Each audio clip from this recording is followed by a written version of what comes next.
Hey there, welcome to my channel. My name is Dr. Jessica, and in today's quick video, I wanted to talk about insulin resistance and the tests that you can do to know if you're developing it or if you have it. All right, so let's dive in. So in this previous video, I talked about insulin resistance as well as some of the symptoms and some treatment options. But a lot of times the symptoms are really vague, so having testing can really be helpful. Now, the reason I talk a lot about insulin resistance is because a lot of times it can be stress induced.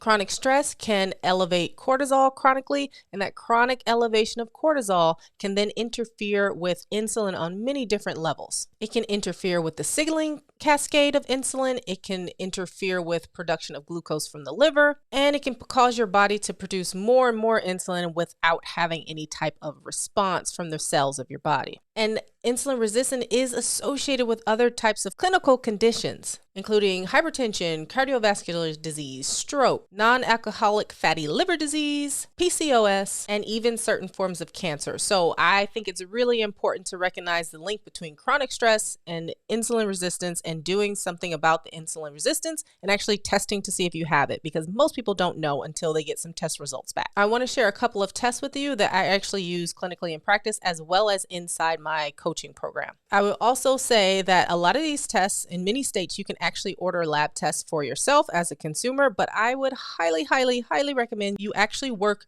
with a practitioner who not only understands the tests and what they mean, but also understands what to do about it, because that's where the value lies.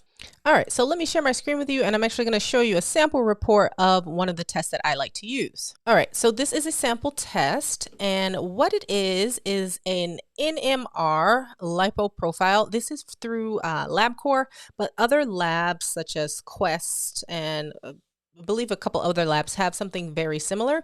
The difference is kind of how they calculate this insulin resistance score. Now, this is interesting because it gives you an amazing breakdown of your lipids. So not only are you looking at LDL and HDL, but then it goes further and breaks the LDL into particle size and the density of those particles and the number of those particles. And that's actually more important when it comes to cardiovascular risk as well. But it takes all of this information, and then what it does is from that calculates what is called a insulin resistance score. And this score right here is really important because if it's above 45 here, that starts to put you in different categories of insulin resistance. Now, there are other ways to calculate insulin resistance. I believe that one of the most popular is using the HOMA-IR score, and that takes your fasting insulin as well as your glucose, and it does a calculation to give you an insulin resistance score.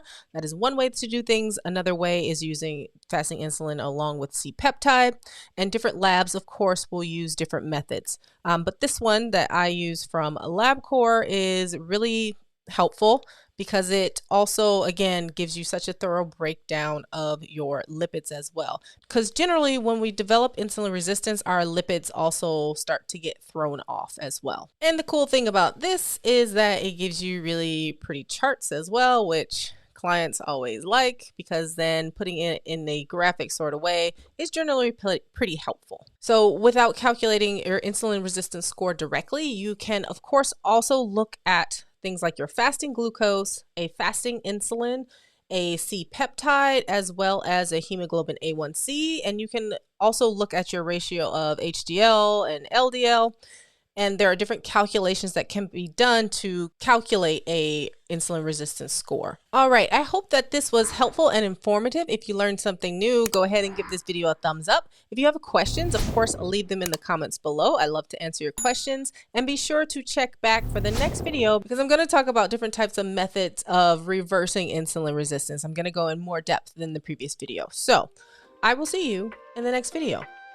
Bye.